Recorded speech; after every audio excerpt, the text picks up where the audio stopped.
अगली पर्यायवाची है बंदर की पर्यायवाची। देखिए उसमें पहली पर्यायवाची लिया है हमने हरि। हरि का कई अर्थ निकलता है। हरि का मतलब विष्णु भी होता है, हरि का मतलब हिरण भी होता है, हरि का मतलब शेर भी होता है। इसी में से एक अर्थ हरि का बंदर भी होता है। दूसरा है शाखा मृग। शाखा का मृग है ये, यानी शाखाओं में उछल कूद या दौड़ भाग करता है, तो इसका नाम शाखा मृग पड़ा। मरकट, एक हमने आपने पढ़ा भी होगा, मरकट आसन, ठीक, जो बाबा रामदेव जी कराते भी हैं। मरकट का मतलब होता है ऐसा बंदर जो पेड़ों में रहता है, उछल कूद करता है, ऐसा प्राणी, उसका शाब्दिक अर्थ होता है मरकट। छोटे छोटे जो बंदर होते हैं आमतौर पर उनके समूह को मरकट कहा जाता है, जो छोटे वाले बंदर होते हैं। कीस का मतलब होता है ऐसे जानवर जो केस धारण करते हैं। केस शब्द से ही ये कीस बना और उसी केस से कपीस बना हुआ था। ठीक, कपि का मतलब बंदर था, तो कीस मतलब वो केस शब्द से ही अपभ्रंशित होकर कीस बना हुआ है। वानर आपको पता ही है। ठीक, अगली पर्यायवाची है कबूतर की पर्यायवाची। कबूतर, ध्यान देंगे, कबूतर की जो आंख रहती है वो लाल रंग की होती है और गले में नीला या हरापन, कभी कभी कबूतर को आप देखिए ना जो ग्रे कलर का होता है, धूप में अगर कभी बैठा रहता है तो उसको आप कभी देखिए तो गले में एक स्याह रंग का, यानी हल्का जब धूप उसमें शाइनिंग पड़ेगी तो हरा या नीला दिखेगा। हरा या नीला दिखने के कारण इसका नाम पड़ा है हारील या हारीत, मतलब हरा हुआ, हरा धारण किया हुआ। ठीक, कपोत कबूतर का ही पर्यायवाची है। ठीक, परावत उस कबूतर को कहते हैं जिसके पर वायु, क्या होता था पहले कबूतर से संदेशा भेजने का काम किया जाता था, इनके पर वायु से भी तेज उड़ते थे। इस तरह से कभी तो आदमी चिट्ठी भेजवाता था एक जगह से दूसरी जगह की जल्दी चिट्ठी पहुंच जाए हमारी, तो पर जिनके वायु से भी तेज हों तो परावत। ध्यान रखेंगे ये सफेद वाले जो कबूतर हैं उनकी बात कर रहा है। ठीक, परावत और कपोत ये श्वेत रंग के जो कबूतर होते हैं प्रजाति, उनकी बारे में है। ये कबूतर जो है ग्रे कलर में जो हम लोग देखते हैं उसके लिए कबूतर शब्द का इस्तेमाल, कबूतर की कई सारी स्पीसीज है, प्रजातियां हैं। रक्त लोचन, जिसकी आंख लाल हो, रक्त लोचन, लोचन जिनका रक्त के समान हो। परेवा, पर जिनके वायु से भी तेज हो। पंडुक, आप वो जानते हैं ना डव एक साबुन आती है, ठीक, उस डव का मतलब ही होता है पंडुक। ऐसा एक स्पीसीज जो पानी में तैरता रहता है, कबूतर की ही एक प्रजाति होती है, उसका नाम है पंडुक, सफेद कलर की वो भी होती है। अगली पर्यायवाची है किरण की पर्यायवाची। देखिए ये मरीच शब्द बना है अर्च से, यही दोनों आपस में टूट कर, जैसे चंद्र मरीच, चंद्रमा की किरण, तो मरीच मतलब आपने पढ़ा ना मृग मरीच का, ठीक, टोटल इंटरनल रिफ्लेक्शन, वो वाली बात पूरा आपने पढ़ा है। तो अर्च शब्द बना है, इसी से विभ्रंशित होकर आपस में ये मरीच शब्द ही टूटकर अर्च बन गए। ठीक, कर का मतलब किरण, जैसे सूर्य की पर्यायवाची दिनकर, चंद्रमा की पर्यायवाची हिमकर, तो कर मतलब किरण। रश्मि रथी, जैसे सूर्य की पर्यायवाची जब हमने पढ़ा था, सूरज का जो वाहन है वो 7 घोड़ों में बैठ के आते हैं, तो रश्मि रथी, रश्मि के रथ में सवार सूर्य की बात करते हैं जब, तो रश्मि का मतलब सूर्य की किरण। ठीक, तो किरणों के बारे में ही ये रश्मि शब्द भी आ गया। अंशु, अंशु जैसे सूर्य की एक और पर्यायवाची अंशु माली, किरणों की जो माला पहनते हैं, है ना, शेप ऐसा रहता है ना सूर्य भगवान का, ऐसा, ठीक, ऐसा शेप बना रहता है। तो सिर्फ एक ही प्लेनेटरी सिस्टम में ऐसा शेप होता है जिसमें किरणों की माला पहने रहते हैं। ठीक, तो जो किरणों की माला पहने रहे, यानी अंशु शब्द वहां से बना हुआ है। ठीक, अंशु का मतलब किरण। मयूख का मतलब होता है तेज, मयूख का शाब्दिक अर्थ होता है तेज, तो मतलब जिसके मस्तक से या कहीं से भी तेज निकलता हो, यानी इसमें उसकी किरणें बहुत तेज हों। कला का मतलब किरण, जैसे चंद्रकला, कला का मतलब एक किरण। गो और दधीति का मतलब होता है दुधिया रंग की किरण। गो और दधीति, इन दोनों का मतलब होता है दुधिया रंग की किरण। दधी का मतलब दिख रहा है ना, ये दुधिया से ही मिलके बना हुआ है। गो मतलब गाय से मिलके, गोकर्ण आदमी एक नाम भी होता है, आपने सुना भी है। प्रभा आपको पता ही है, चंद्र प्रभा, चंद्रमा की किरण। किनारा की पर्यायवाची देख लीजिए, तट, तट का मतलब पता है हमको, पुलिन। देखिए जिन पर पुल बना, पुल अमूमन किस पे, मान लीजिए कोई नदी है, ठीक है, नदी जा रही है, इस पे इस पार से इस पार इसका पुल बना दिया गया, तो ये जो ये वाला किनारा और इस किनारा जो है, इन किनारों को कहा जाता है पुलिन। पुलिन पर ही वो नाम पड़ा बाद में पुल। ठीक, पुलिन से ही वो पुल शब्द का निर्माण बना हुआ है। ठीक, तो ये पुलिन याद रहेगा हमको। तीर मतलब बाद में होता ना, तीरे तीरे चले जाओ, किनारे किनारे, है ना। तीर और प्रतीर इसी से बना है। विशेष किनारा प्रतीर, और तीर मतलब किनारा किनारा। तीर और प्रतीर दोनों एक शब्द हो गए। कुल का मतलब किनारा, जैसे वस्त्र की पर्यायवाची जब हमने पढ़ी थी ना, तो वहां दुकुल पढ़ा था, दो किनारे हो जिस पर, है ना। जैसे शर्ट हो गया, पैंट हो गया, साड़ी हो गया, सब में दो किनारे होते हैं ना। इस तरह नदियों में भी दो किनारे होते हैं। तो उसका जो कुल मतलब किनारा, तो किनारा किसी भी चीज का जिसपे किनारे हो उसको, जैसे नदी की पर्यायवाची हमने पढ़ा था कूलंकसा, पढ़ा था ना, वहां भी कुल शब्द आया था। तो कुल का मतलब किनारा। छोर मतलब किनारा, एक छोर तुम पकड़ो, एक छोर हम पकड़ते हैं, है ना। सिरा का मतलब पड़ा, इस सिरे पर वो खड़ा है, उस सिरे पर, दूसरे सिरे पर वो, है ना। रोध, जैसे नदी के किनारे पे खूब सारे अवक्षेप जमा हो जाते हैं दोनों किनारे पर, तो वो मतलब बाउंड्री लाइन बना देते हैं, उसको बोलते हैं रोध। बेलातर, मान लीजिए कोई ऐसा किनारा है जो नमी या दलदली वाला किनारा है, जैसे सुंदरवन टाइप का, तो उसको बोलते हैं बेलातर। और मान लीजिए कोई किनारा है जो बलुआ किनारा है, उसको बोलते हैं सैकत, मतलब जिसके किनारे पर बालू का निक्षेप हो, जैसे सोन नदी का सैकत। ठीक, तो सैकत का मतलब होता है बलुआ किनारा। और मान लीजिए कोई दलदली या नम वाली जमीन है, बालू नहीं है, उस किनारे को बोलते हैं बेलातर। तर का मतलब गीला, है ना। आदमी बोला मैं तर बतर हो गया। कोयल की पर्यायवाची देख लीजिए, एक तो पिक, जैसे आम की पर्यायवाची में हमने क्या देखा था, पिक बंधु। आम की पर्यायवाची में, क्योंकि कोयल जो है बसंत ऋतु मतलब फरवरी मार्च वाला एरिया, फरवरी मार्च वाला जो महीना था, तो आम की बौर आती है फरवरी मार्च में। तो पिक बंधु ये आम का खास दोस्त होता है।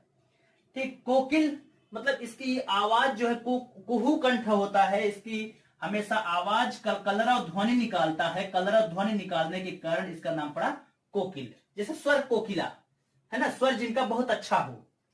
श्यामा, चूंकि स्याह रंग के कारण होने के कारण इसका नाम श्यामा रंग पड़ा। बसंत दूत, ये जब आवाज करने लगती है तो इसका मतलब समझा जाता है कि अब बसंत ऋतु आ गई है। कलापी, कलरव ध्वनि का अलाप करने वाली, कलापी नाम हो गया। पाली और पर पालंत, देखिएगा ये सब में पर लगा हुआ है। देखिए ऐसी किंवदंती है या ऐसी बात है कि कोयल को ना दूसरा कोई पालता है। कौन पालता है, तो कोयल जब अंडे देती है तो अपने अंडे उठा के कौवे के घोंसले में रख देती है, और कौवा जो है भ्रमवश उसको पालता रहता है। तो पाली का मतलब पाली जाने वाली। पर पालंत का मतलब दूसरे के द्वारा पाली जाने वाली। कौन पालता है, कौवा पालता है, इस वजह से इसको पर पालंत, पर के द्वारा पालंत, पर के द्वारा पाली गई। पर भृत, दूसरे को, भृत मतलब नौकर बनाने वाली, दूसरे को आकर्षित करने, अपने वश में कर लेती है। इसकी आवाज इतनी अच्छी है कि दूसरे को वश में कर लेती है। चाहे आप इसको ऐसे समझिए, चाहे आप ऐसे समझिए कि कौवे को अपना भृत्य बना लेती है, जैसे भी आपको याद कर लेना है।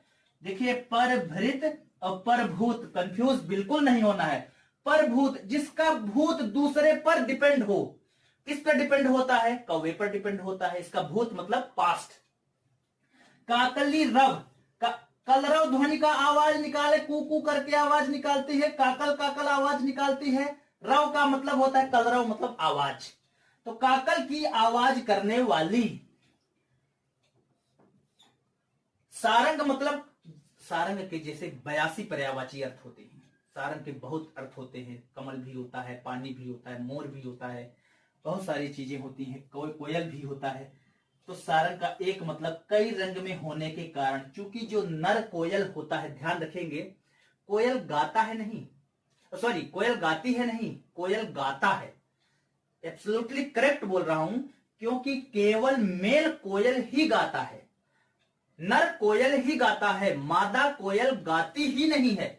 मादा कोयल ब्राउन कलर की होती है और व्हाइट स्पॉट उसमें होता है, और जो मेल कोयल होता है, नर कोयल होता है, वो काले या स्याह रंग का होता है जो गाता है। यानी गाने का जो काम करता है ना, वो मेल कोयल करता है। मादा कोयल तो काले कलर की होती ही नहीं है।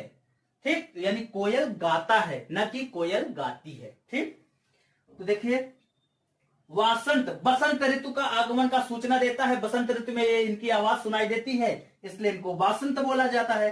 कुहू की आवाज निकालती है, इसलिए कुहू बोला जाता है।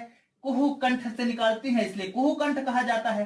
कादंबरी, इनकी आवाज कदम के फल के समान मीठी है, इसलिए इनको कादंबरी कहा जाता है। अगली जो पर्यायवाची है वो कौवा की पर्यायवाची है। देखिए कौवा, यद्यपि जो कौवा है हमारे यहाँ जो है परंपराओं में, जैसे श्राद्ध पूजा होती है जब, तब भी इस कौवे का विशेष महत्व हो जाता है। खराब आवाज के कारण इसे ज्यादा पसंद नहीं किया जाता है। काले रंग होने के कारण इसका नाम पड़ा है काग या काक। जैसे काक भगोड़ा नहीं होता है, कौवे को भगाने वाला, हमने सुना ही है। ठीक, वायस, इस शब्द को ना मैंने बहुत ढूंढा है। पर्यायवाची मेरी तैयार हुई है करीब 2-3 साल में। इसमें इतना मेहनत किया है हर एक शब्द का मतलब ढूंढ ढाड़ के, लेकिन ये वायस शब्द है मुझे कहीं नहीं मिला है। आप बस ऐसे याद कर लो किसी तरह से कि जिसकी वॉइस खराब हो, खराब वॉइस होता है ना आवाज, तो जिसकी वॉइस खराब हो, क्योंकि हमारा काम, अब मैं क्या करूं, कहीं मिला ही नहीं मुझे इसका अर्थ, तो अब याद तो कराना ही है आपको। वॉइस का मतलब जिसकी वॉइस खराब हो, कौवा। ठीक, ये याद कर लीजिएगा। एकाक्ष, जिसकी एक आंख हो या जो काना हो। ये कैसे आया, याद कीजिए, श्री रामचंद्र जी ने अपने तीर से एक आंख इसकी फोड़ दी थी, क्योंकि कौवे ने माता सीता के पैर पे जो है चोंच मार दिया था, तो उससे क्रोधित होकर श्री रामचंद्र जी ने इसकी आंख फोड़ दी थी। तब उसका नाम पड़ा था एक आंख, यानी एक आंख वाला, या कान मतलब काना, जो एक आंख से देखे। ठीक, पिसुन, पिशाची गतिविधियां होने के कारण इसका नाम पिसुन पड़ा है। बहुत पसंद नहीं किया जाता ये, नहीं, नर पिशाच, पिशाच शब्द ऐसा लगता है ना कि पिसुन में पिशाच शब्द छुपा हुआ है। ठीक, करट, देखिए ये वही श्राद्ध वाले जो कौवे हैं उनको करट या करटक या बलिपुष्ट कहा जाता है। मतलब ऐसे कौवे जो पूजे जाते हैं हमारे ग्रंथों में, जिनका वर्णन है तो बलिपुष्ट नाम से वर्णन मिल जाता है, करट नाम से मिल जाता है, करटक नाम से मिल जाता है। तो याद रखेंगे, कंफ्यूज नहीं होना है। मरकट मतलब बंदर और करटक मतलब कौवा, याद रखेंगे इस बात को अच्छे से। खून की पर्यायवाची देख लीजिए। रक्त तो आपको पता ही है। ठीक, रक्त पता है, रुधिर पता है, लहू पता है, लोहू पता है। तो लहू लुहान हो गया, पता है ना आपको। रुधिर भी पता है, रुधिर परिसंचरण। ठीक, अब आप वो ओम जय जगदीश हरे वाली जो लाइन पढ़ते हैं उसमें आता है ना, सोणित बीज हरे ओम जय जगदीश हरे। तो सोणित का मतलब होता है खून। गरीब की पर्यायवाची देख लीजिए, रंक, दरिद्र। गरीब का मतलब होता है, देखिए गरीब आदमी कई तरह से हो सकता है। ठीक, अगर जिसके पास सुख नहीं है उसका जो गरीबी है उसको कहलाता है दीन। तो ऐसा नहीं कि गरीबी हम कहें तो इसका मतलब उसके पास धन नहीं है। किसी भी चीज की गरीबी, किसी भी चीज का न होना ही गरीबी की परिभाषा है। तो जिसके पास धन दौलत नहीं हो, कुछ भी नहीं हो, कुछ भी नहीं हो देने के लिए, उसको बोलते हैं रंक। जिसके पास उपयोग करने के लिए कुछ भी नहीं है उसको बोलते हैं दरिद्र। ठीक, कंगाल मतलब जो फटेहाल है, जिसके पास पैसे रुपए। यहां पे रंक और कंगाल दोनों का लेना देना पैसे रुपए से है, कि इनके पास मैं कंगाल हूं मान लीजिए, तो इसका मतलब है मेरे पास पैसा रुपया नहीं है, लेकिन खाना पीना है, खाने के लिए पीने के लिए चीजें है मेरे पास। ठीक, निर्धन का मतलब जिसके पास वैभव से संबंधित चीजें न हो, यानी धन न हो। ठीक, धन का मतलब यहां सोना चांदी आभूषण रुपया पैसा, खाना पीना इसमें भी हो सकता है कि है। अकिंचन का मतलब है बिल्कुल किंचित मात्र का भी न हो। किंचित मात्र का भी न हो। किंचित मतलब थोड़ा भी न हो। क्या, धन। धनहीन, धन से हीन। मुफलिस, हमारी जिंदगी तो मुफलिसी में जी रही है। मुफलिसी मतलब गरीबी में, उर्दू का। श्रीहीन का मतलब, श्री का मतलब धन वैभव यश से हीन। ठीक, यानी इसकी जहां कमी हो। गरुड़ की पर्यायवाची देख लीजिए, वनिता के पुत्र होने के कारण। पहले गरुड़ पक्षी को हम जान जाते हैं कि ये पक्षी राज हैं और सांप के दुश्मन हैं। जहां गरुड़, सांप याद है जब लक्ष्मण जी को गरुड़ जी ने बचाया था, जब उनको नागपाश में वो फंस गए थे तब। तो देखिए गरुड़ ऐसा पक्षी होता है जो सर्प का दुश्मन माना जाता है, पक्षीराज माना जाता है। गरुड़ को पक्षीराज कहते हैं। उनके इतने पंख बड़े बड़े और सुंदर होते हैं, इसलिए वनिता के पुत्र और त्रिक्ष ऋषि के संतान के कारण, ठीक, वनिता के ये पुत्र माने जाते हैं, जो हमारे पुराणों में वर्णित है उनकी बात कर रहा हूं, तो वो त्रिक्ष ऋषि की संतान माने जाते हैं और माता वनिता के पुत्र माने जाते हैं, तो इसलिए इनका नाम पड़ा है वैनते, ठीक, वनिता के पुत्र। सुंदर पंखों वाले सुपर्णा, खगपति पक्षीराज है ये, ठीक, पक्षीराज, खग के पति मतलब मालिक, नागांतक, नाग को अंत करने वाले, नागों का अंत करने वाले, पन्नग आसन, पन्नग मतलब होता है सांप, पन्नग मतलब सांप, सांप पर आसन मतलब बैठने वाले, जहां सांप दिखते हैं ना वहीं जाके बैठ जाते हैं, तो सांप पर बैठने वाले, पन्नग पर बैठने वाले, पन्नग के अरि, पन्नग मतलब सांप, अरि मतलब शत्रु, पन्नग के अरि, तार्क्ष, त्रिक्ष ऋषि के पुत्र होने के कारण इनका नाम पड़ा है तार्क्ष। जैसे पृथा के पुत्र होने के कारण नाम पड़ा था पार्थ, तो त्रिक्ष ऋषि के संतान होने के कारण नाम पड़ा तार्क्ष। विष्णु वाहन, जिनका वाहन विष्णु हो, सॉरी, जो विष्णु वाहन का मतलब विष्णु के वाहन, भगवान विष्णु के वाहन है।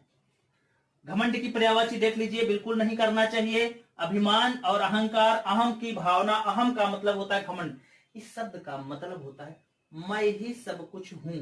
अहम का मतलब होता है मेरे बिना काम नहीं चलेगा, मैं ही सब कुछ हूं, अहम का मतलब ये।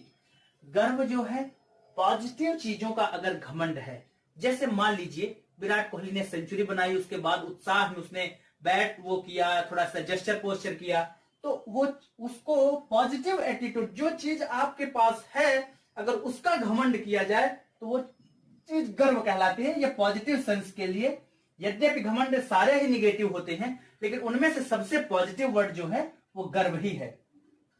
गुमान ये सदैव झूठा होता है, दंभ और गुमान ये सदैव झूठे होते हैं।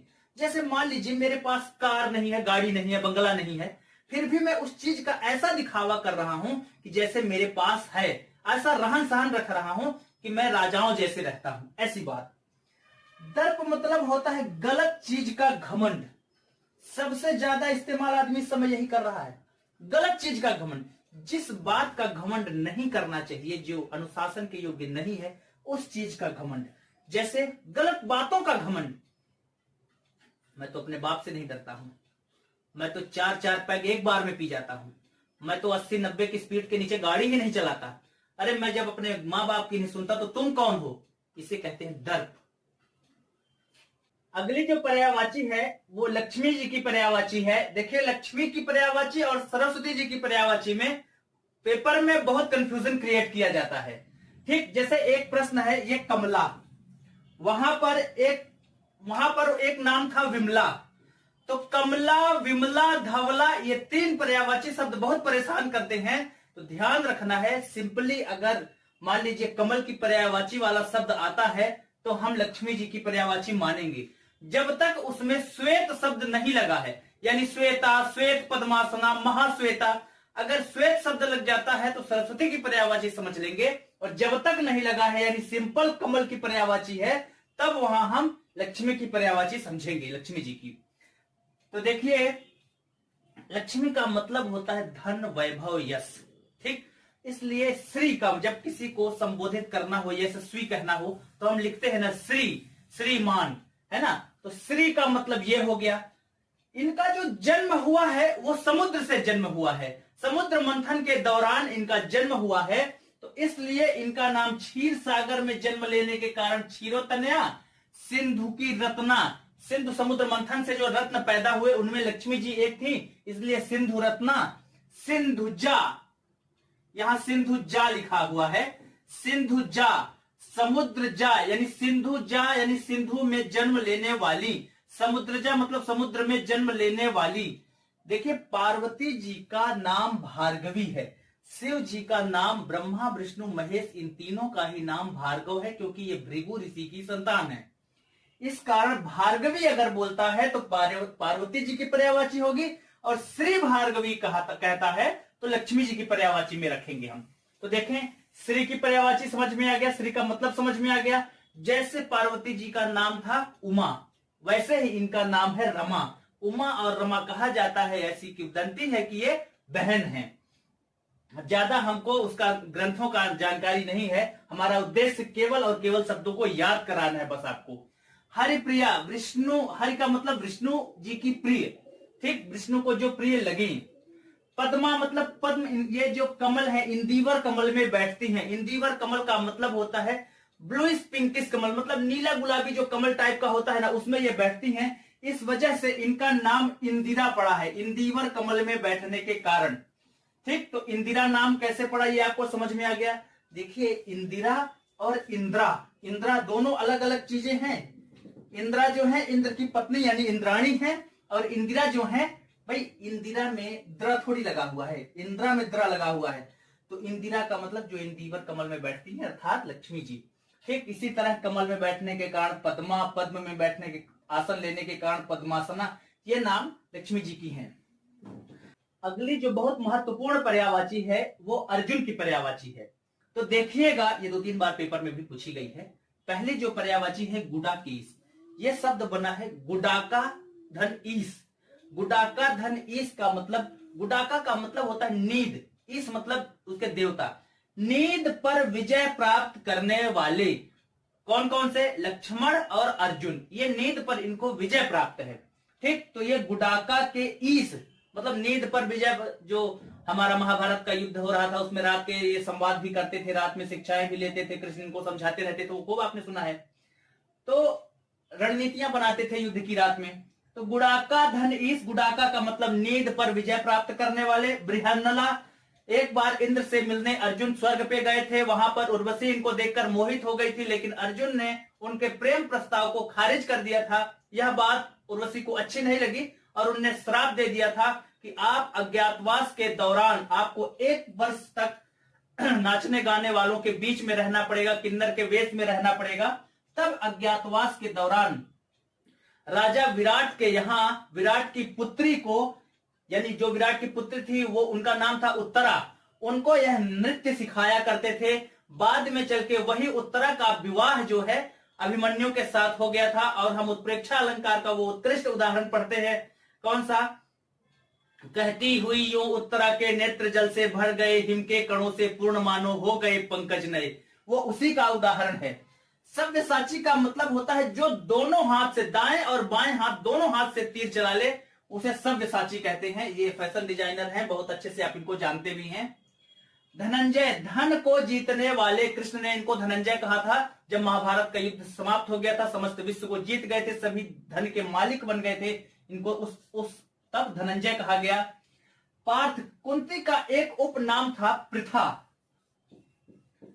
पृथा से ही इनका नाम पार्थ पड़ा था, और कुंती के नाम से ही इनका नाम कुंती पुत्र और कौंतेय पड़ा था। तो ये बात पार्थ जो है पृथा से ही आया हुआ है। गांडीवधारी, इनकी धनुष का नाम था गांडीव।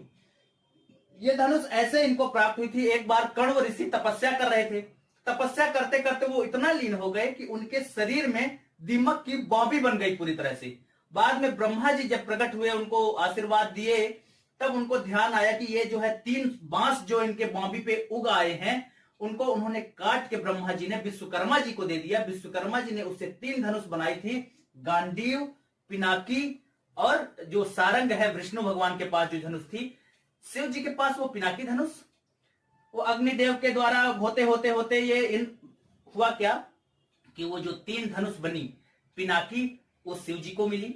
तीनों धनुष यद्यपि शिव जी को मिली, उस 3 धनुष में से शिव जी ने एक धनुष इंद्र को दे दिया जिसका नाम था गांडीव।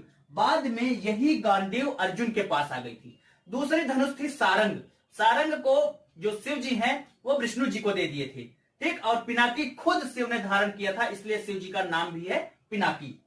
ठीक, पांडुपुत्र, पांडु के पुत्र थे इसलिए इनको पांडुपुत्र, कुंती के पुत्र थे इसलिए इनको कुंती पुत्र।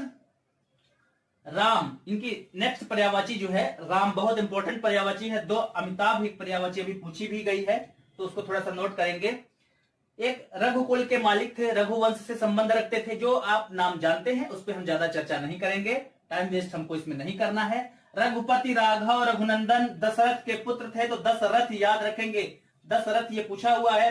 कौशल्या नंदन, देखिए वर्तनी में ये खूब पूछा हुआ है, नाम बिल्कुल सही है, कौशल्या नंदन ही है। जब कौशल्या की बात आती है तब कौशल्या नंदन है, और जब महाजनपद की बात आती है ना, वो एक 16 महाजनपद में से एक था कौशल जनपद। तो देखिए ये कौशल जनपद जो था, ये कौशल या कौशल दोनों ही प्रचलन में है, ठीक। तो कौशलपति, यहां देखिए कौशलपति, ये कौशल जगह का नाम है। तो अगर जनपद की बात की जाएगी तो कौशल, और नाम की बात की जाएगी तो कौशल्या, न कि कौशल्या। ध्यान रखेंगे, कौशल्या गलत है, कौशल्या शब्द सही है। जब जनपद की बात आएगी तो कौशलपति, ठीक। तो इसका डाउट नहीं रखेंगे, इसको अभी क्लियर कर लिया हमने। रघुराज रघुवंश से संबंधित है, सीता के पति हैं। जानकी वल्लभ का मतलब प्रिय, जानकी माता के प्रिय है। रावण अरि का मतलब होता है शत्रु, रावणारि मतलब रावण के शत्रु। अमिताभ, जिनकी आभा अमित हो, अमित का मतलब होता है बहुत बड़ा, नाम होता है ना, कॉमन नेम है अमित। तो अमित का शाब्दिक अर्थ होता है जो मित न हो, यानी बहुत ज्यादा हो। क्या? आभा, जिनकी आभा बहुत ज्यादा है। राम को रूप निहारत जानकी, अर्थात इनकी आभा तो बहुत रही होगी। अयोध्यापति, अवध के है ही ईश। रघुबर, ये पता है आपको, अवधेश अयोध्या से ही मिलके बना है। तो आज इसके पर्यायवाची जो है हमने अच्छे से